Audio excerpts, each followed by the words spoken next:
Hello friends, स्पर्धा परीक्षा मंच या आपल्या मराठी यूट्यूब चॅनलमध्ये आपल्या सर्वांचे स्वागत आहे. आजचा आपला व्हिडिओ असणार आहे 16 जुलै 2026 या संपूर्ण दिवशीच्या महत्त्वाच्या चालू घडामोडी. आपण कोणत्याही सरकारी परीक्षेची तयारी करत असाल तर त्या दृष्टीने हा व्हिडिओ आपल्यासाठी अत्यंत महत्त्वाचा असणार आहे. तर व्हिडिओ शेवटपर्यंत नक्की बघा.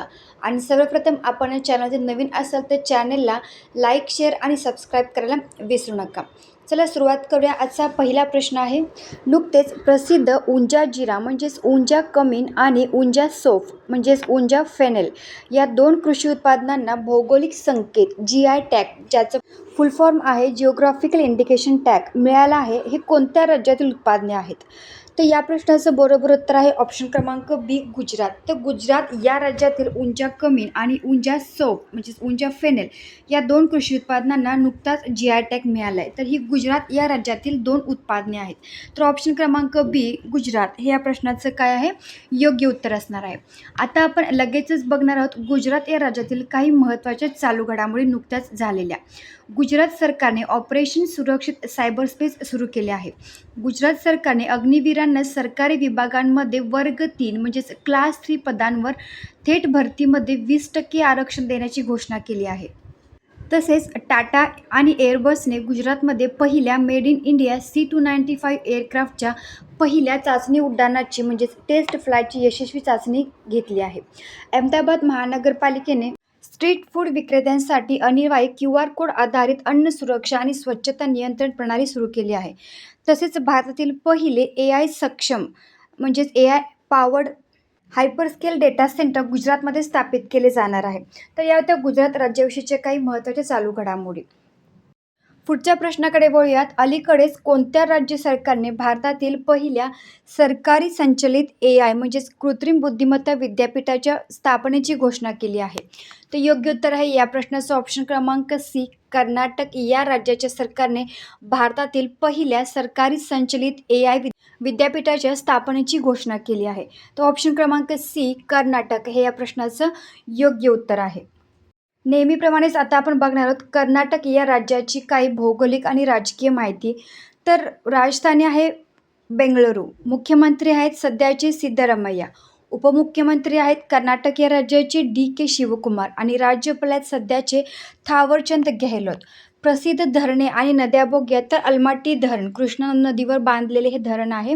तसेच कृष्णराज सागर धरण कावेरी नदीवर हे धरण बांधलेले आहे. तर या आहेत कर्नाटक या राज्यातील काही महत्त्वाची धरणे आणि नद्या. नेक्स्ट क्वेश्चन, अलीकडेच कोठे भारतातील पहिल्या स्पेस एक्सप्लोरेशन गॅलरीचे म्हणजेच अंतरिक्ष संशोधन गॅलरीचे उद्घाटन करण्यात आले आहे? तर ऑप्शन क्रमांक बी, भोपाळ हे या प्रश्नाचं बरोबर उत्तर आहे. भोपाळ या ठिकाणी भारतातील पहिल्या स्पेस एक्सप्लोरेशन गॅलरीचे उद्घाटन करण्यात आले आहे. ऑप्शन क्रमांक बी, भोपाळ हे या प्रश्नाचं काय योग्य उत्तर असणार आहे.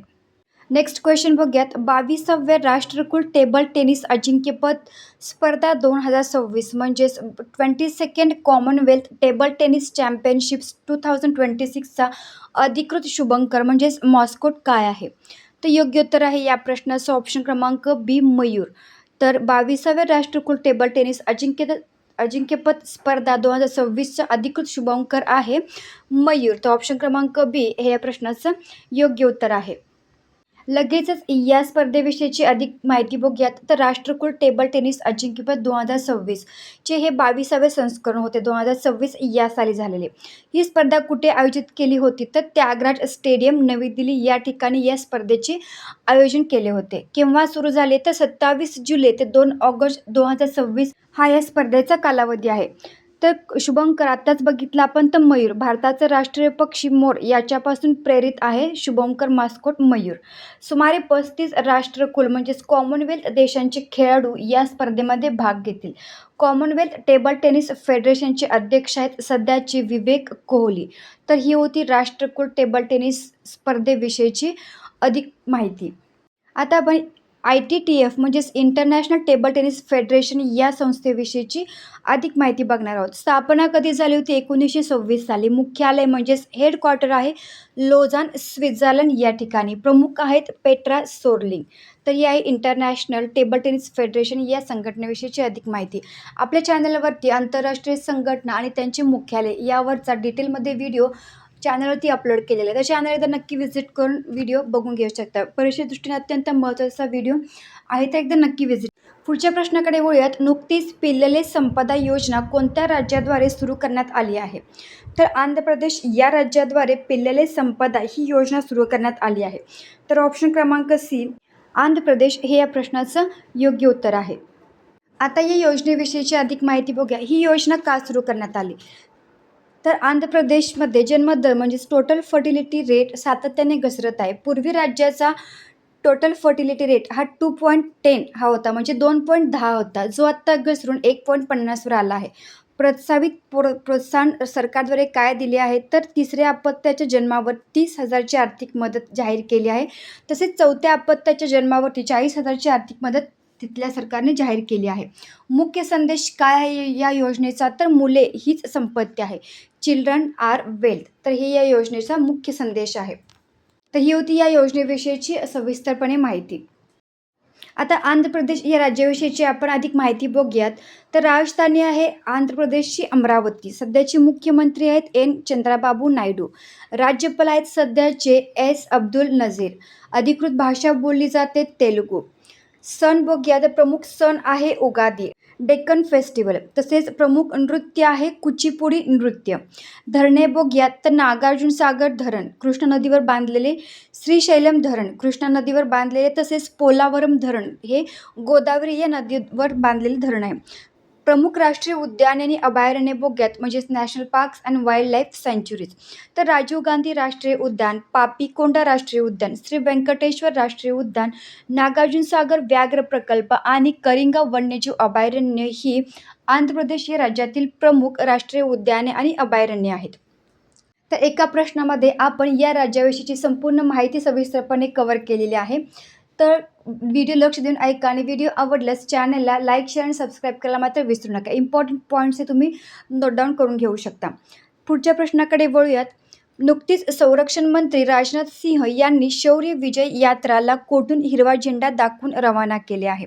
तर योग्य उत्तर आहे या प्रश्नाचा ऑप्शन क्रमांक बी, राष्ट्रीय युद्ध स्मारक नॅशनल वॉर मेमोरियल या ठिकाणाहून संरक्षण मंत्री राजनाथ सिंह यांनी हिरवा झेंडा दाखवून शौर्य विजय यात्रा रवाना केली आहे. तर ऑप्शन क्रमांक बी हे या प्रश्नाचं बरोबर उत्तर आहे. पुढील प्रश्न. नुकतेच Fortune India most powerful women 2026च्या यादीत कोणत्या भारतीय महिलेला अव्वल म्हणजेच पहिले स्थान मिळाले आहे? तर बरोबर उत्तर आहे या प्रश्नाचं ऑप्शन क्रमांक सी, नीता अंबानी यांना Fortune India most powerful women 2026 या यादीमध्ये पहिले स्थान मिळालं आहे. तर ऑप्शन क्रमांक सी, नीता अंबानी हे या प्रश्नाचं बरोबर उत्तर आहे. पुढील प्रश्न बघूयात. नुकतीच बिमस्टेक राष्ट्रीय सुरक्षा सल्लागारांची म्हणजेच NSAची बैठक कोठे आयोजित करण्यात आली आहे? तर ऑप्शन क्रमांक सी, नवी दिल्ली या ठिकाणी बिमस्टेक राष्ट्रीय सुरक्षा सल्लागारांची बैठक आयोजित करण्यात आली होती. तर ऑप्शन क्रमांक सी, नवी दिल्ली हे या प्रश्नाचं बरोबर उत्तर आहे. या बैठकीविषयीची अधिक माहिती बघूयात. तर भारताची राजधानी नवी दिल्ली येथे 16 जुलै 2026 रोजी या बैठकीचे आयोजन करण्यात आले होते. अध्यक्षपद कोण आहेत? तर या अत्यंत महत्त्वाच्या प्रादेशिक सुरक्षा बैठकीचे अध्यक्षपद भारताचे राष्ट्रीय सुरक्षा सल्लागार म्हणजेच NSAचे अजित डोवाल यांनी भूषवले आहे. सहभागी देश कोणते आहेत? तर या परिषदेत बंगालच्या उपसागराच्या क्षेत्राशी संबंधित असणाऱ्या सर्व 7 सदस्य देशांचे म्हणजेच बांगलादेश, भूतान, भारत, म्यानमार, नेपाळ, श्रीलंका आणि थायलंड यांचे अव्वल सुरक्षा प्रमुख या बैठकीमध्ये सहभागी झाले होते. तर ही होती या बैठकीविषयीची सविस्तरपणे माहिती. आता बिमस्टेक विषयीची आपण अधिक माहिती बघूयात. स्थापना कधी झाली होती? तर बिमस्टेकची स्थापना 6 जून 1997 रोजी झाली होती. मुख्यालय आहे ढाका, बांगलादेश या देशामध्ये.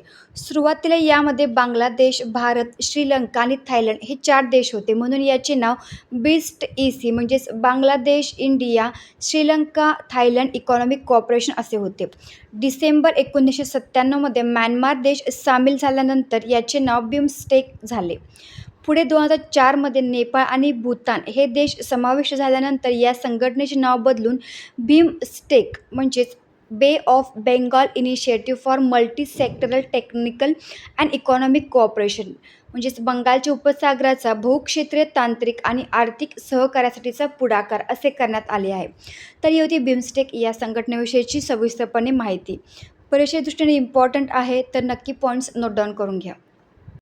पुढील प्रश्न बघूयात. नुकतेच रोग देखरेख म्हणजेच डिझीज सर्व्हिलन्स यंत्रणा मजबूत करण्यासाठी कोणत्या राज्याने किंवा केंद्रशासित प्रदेशाने तातडीच्या प्रभावाने कुष्ठरोगाला अधिसूचित करण्यायोग्य रोग म्हणजेच नोटिफेबल डिसीज घोषित केली आहे? तर जम्मू आणि काश्मीर हे या प्रश्नाचं योग्य उत्तर आहे. ऑप्शन क्रमांक सी, जम्मू आणि काश्मीर या राज्याने तातडीच्या प्रभावाने कुष्ठरोगाला अधिसूचित करण्यायोग्य रोग असे घोषित केले आहे. तर ऑप्शन क्रमांक सी हे या प्रश्नाचं बरोबर उत्तर आहे. पुढील प्रश्न. नुकतेच 8वी भारत जपान संरक्षण नीती वार्ता म्हणजेच India Japan defence policy dialogue कोठे आयोजित करण्यात आली होती? तर टोकियो, जपान या ठिकाणी ही 8वी भारत जपान संरक्षण नीती वार्ता आयोजित करण्यात आली होती. तर ऑप्शन क्रमांक बी, टोकियो हे या प्रश्नाचं बरोबर उत्तर आहे. तर या होत्या 16 जुलै 2026 या दिवशीच्या महत्त्वाच्या चालू घडामोडी. आता आपण लगेच बघणार आहोत नेहमीप्रमाणे व्हिडिओच्या शेवटी आपण आत्तापर्यंत झालेल्या करंट अफेअर्सचा पार्ट 1 लाईन्समध्ये रिव्हिजन करणार आहोत. तर चला सुरुवात करूया. भारताची डिजिटल पेमेंट प्रणाली म्हणजेच UPI युनिफाईड पेमेंट्स इंटरफेस स्वीकारणारा ग्रीस हा जगातील 10वा देश बनला आहे. समान नागरिक कायद्याच्या म्हणजेच UCC युनिफॉर्म सिव्हिल कोड मसुद्यासाठी स्थापन केलेल्या समितीच्या अध्यक्षपदी रंजना प्रकाश देसाई यांची नियुक्ती झाली आहे. आंध्र प्रदेश सरकारने शेतकऱ्यांच्या जमिनीच्या हक्कांसाठी मी भूमी मी हक्कू कार्यक्रमाचा शुभारंभ केला आहे. 18 मीटर ड्राफ्ट क्षमतेसह तामिळनाडूचे कामराजार पोर्ट हे भारताचे दुसरे प्रमुख बंदर बनले आहे.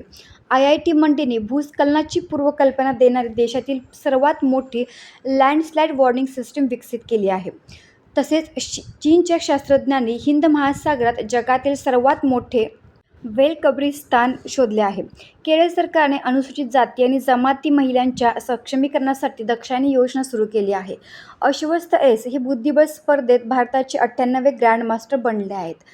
तर हर्षवर्धन GB हे भारताचे 97वे ग्रँडमास्टर नुकतेच बनले आहेत. उत्तर प्रदेश सरकारने पर्यावरणपूरक ग्रीन डेटा सेंटर नीती 2026ला अधिकृत मंजुरी दिली आहे. पुढील पाठ बघूयात. तर विवेक अग्रवाल यांची आंतरराष्ट्रीय संस्था म्हणजेच फायनान्शियल ॲक्शन टास्क फोर्सच्या नवीन उपाध्यक्षपदी निवड झाली आहे. IIM बेंगलोर आपले पहिले आंतरराष्ट्रीय संकुल म्हणजेच फॉरेन कॅम्पस इंडोनेशिया येथे स्थापन करणार आहे. सरकारी शाळा डिजिटल करण्यासाठी उत्तर प्रदेश सरकारने मिशन कायाकल्प सुरू केले आहे. उत्तराखंड सरकारने राज्यातील अल्पसंख्याक शाळांसाठी नवीन अल्पसंख्याक शिक्षण प्राधिकरण स्थापन केले आहे. उत्तर प्रदेश सरकारने शिक्षकांसाठी गुरुदक्षिणा नावाची कॅशलेस वैद्यकीय उपचार योजना सुरू केली आहे. त्रिपुरा सरकारने आपल्या प्रसिद्ध अननसांच्या ब्रँडिंगसाठी नवी दिल्लीत अननस उत्सव 2026 आयोजित केला होता.